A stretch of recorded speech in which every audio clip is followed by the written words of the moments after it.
And that's because more than $2 million is going to be poured into the services that this group of survivors so desperately need. 40,000 of them currently call New York home. And we're talking about a group where 6 million were slaughtered by the Nazi regime.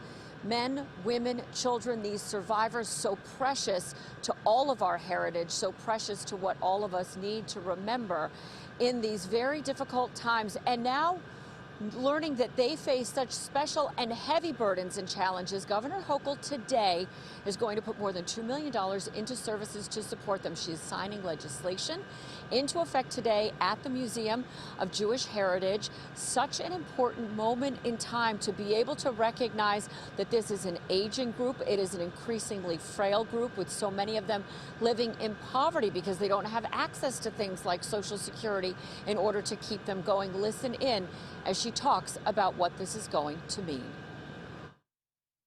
How is it possible that 40% of them live in poverty? They live in poverty. They had the most challenging, horrific start in life as children, but as they grow older, don't they deserve more than to live in poverty? That's why here, as governor of New York, I will continue not just to call out these acts, but to protect people as well, to make sure they have the resource to have security lighting and facilities and all the technology they need to make sure that they are protected, where they worship, where they live, where they shop. We owe that to people. This is New York. People deserve the freedom from fear. We have the Statue of Liberty. And that money going towards funding mental health services, preventing eviction, and making sure that food insecurity is something they do not have to face.